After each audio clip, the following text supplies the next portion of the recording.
Would you like to discover 5 secrets for living with reactive attachment disorder in adulthood? Hi, I'm Antia, founder and creator of the Magnetize Your Man Method.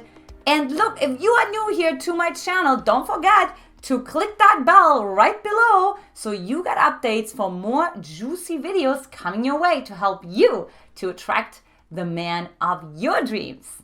So look, it's really interesting to have reactive attachment disorder because there's this pendulum swing, right? It can go really extreme. So let me tell you the 5 secrets for living with reaction attachment disorder. Secret number 1 is embrace your intensity. Now, what happens so often, and I feel this all the time, is that when you have reactive attachment disorder, there's a lot of heat that moves through your system all the time. There's a lot of intensity inside of your system. It feels like as if the volcano wants to erupt, right? There's a lot of force. So the worst thing that you can do is fight against that, right? The worst thing you can do is make it wrong. Or if you're a partner of someone who has reactive attachment disorder, right? Even more so, don't judge that person. Instead, make sure you embrace your intensity. You celebrate it. You're loud. You're proud. And you are really owning it. You're embodying it, right? It's yours versus just something that happens to you.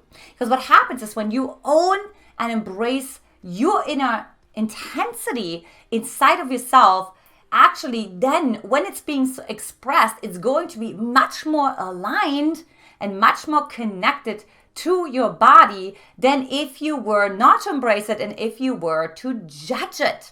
Secret number 2, lean into feeling powerless. Yes, you heard that right. Because when we're looking at reactive attachment disorder, this is only what it already says, the reactive emotion. Now, what we want to be much more curious about is what is the authentic emotion that felt sense underneath. Because look, if we're really addressing that is actually the root cause. Now we can actually do deeper work and transformation.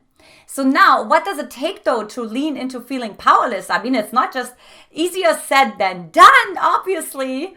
And what you need to know about this is that being powerless can be a really wonderful thing. Giving up power, not having to hold it all together all the time, allowing yourself to actually fall apart, allowing yourself to even feel the anguish and the panic inside of your system, because it's something really powerful that happens when you feel an emotion at its essence, not like the reactive emotion on top of it, but really that sort of survival panic, right? Because what you can do, for one, the survival panic is actually extremely rich. It's extremely potent, and you can create a lot of momentum from that place. Because there's nothing on top of it. It's not distorted, right? It's pure. That's the best way I can describe it. It's pure. When something is pure, right? It's incredibly powerful. It's incredibly potent. So keep that in mind as well. Secret number 3 is learn to trust yourself. Now, what happens when you have reactive attachment disorder is because you're swinging so much from back and forth, what ends up happening is you lose a lot of trust towards yourself. You also lose a lot of trust towards other people because remember, they are judging you, right? So you're looking constantly, you want to please them, you want to appease them, you want to feel you want to feel in alignment with that, and you want to make sure that it's authentic, right? Because we're starting to trust ourselves when we know we're expressing something authentically, that it's not fake, that it's not a mask, that it's not a lie, that it's not a pretense, but it is who we really are. Now, how do you learn to trust yourself? Well, for one, I actually have a video on that you can find right on my channel. But secondly, it's really about thinking, well, how can you actually reestablish trust towards yourself? Look, where have you lied to yourself? Even if it's white lies. Have you said, I'm going to the gym next week, but you didn't do it? I'm going to do this year, but it didn't happen? Or have you lied white lies to other people, to your friends, right? Have you maybe arrived late to a party, to a gathering, to a business event, and you said, well, there was so much traffic, but in reality, yes, that may be true, but you also left the house later, right? So there's all these little ways how we are lying to ourselves, our little white lies. They're quite sneaky and they really eat on our trust bank account. Now, also, what really establishes trust to yourself and in between people is setting boundaries, saying no way ahead of time, communicating way ahead of time when something starts to feel, again, I have a whole video on boundaries, when something starts to feel uncomfortable. And how that would look like would really say, I feel there's something different inside of my body. The response inside of me is a little, I don't know yet. There's something I don't agree with. Let me sit with that. Even if you just let the person know that there's something inside of you, even if you don't know exactly what it is, let them know ahead of time. It builds a lot of trust. I trust people so much more, and you will trust yourself so much more, because what you think, what you say, and what you do is actually in alignment. Secret number 4 is resonance over resistance. Now, this goes a little bit back to the idea I talked about before, which is really making sure you're not coming from any place of resistance. The more you resist, the more the reactive attachment disorder strengthens. Why? Because remember, this is a protective mechanism inside of yourself. It's your protector. It's your manager. It wants to keep you safe. So when you resist more things, right, the protector is going to come online. However, when you look at what resonance is inside of yourself, right, it's the resonance of what you say, the resonance, how you speak to people, what kind of people you surround yourself with, what kind of men you allow into your life. Do you feel this resonance? Is there an ease? Is there a flow?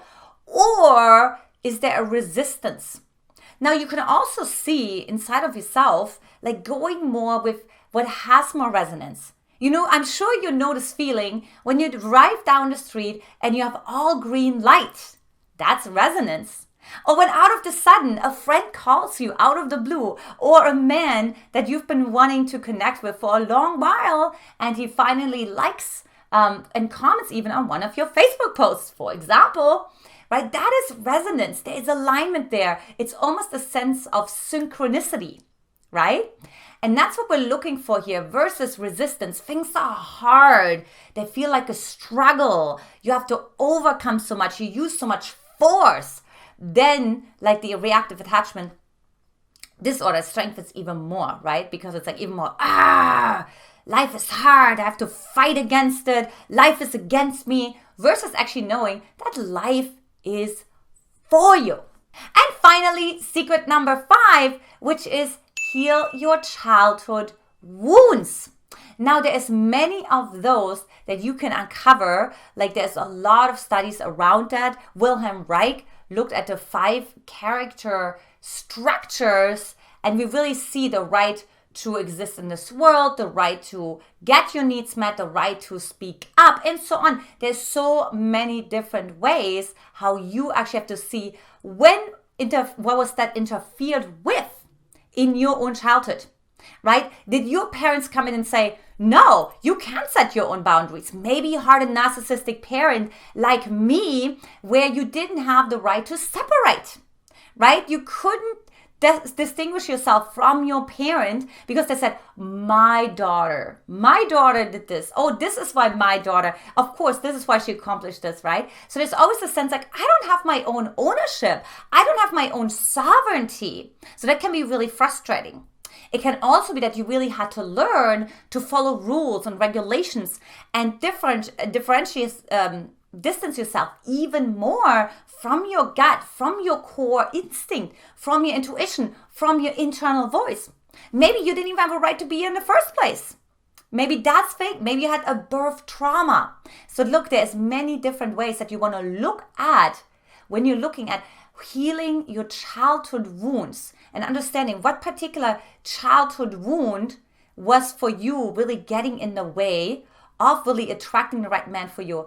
And then instead, you actually started to develop that reactive attachment disorder.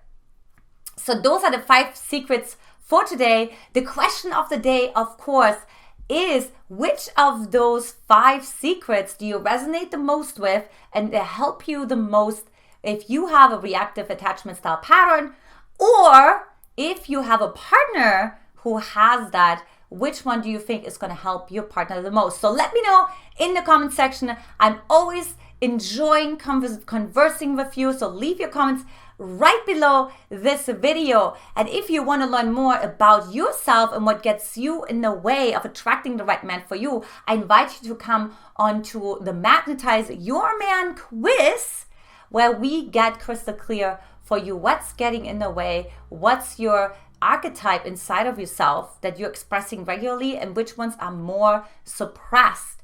And then in response, what kind of archetypes you're attracting in men, and which ones you never see the daylight of. So for that, hop on over to magnetizeyourman.com, magnetizeyourman.com. That's what the quiz is like. Ladies, it was so amazing to connect with you today. I hope you learned a lot, apply the tools, and transform your life. Much love to you, and I will talk to you very soon. Take care. Bye-bye. Mwah!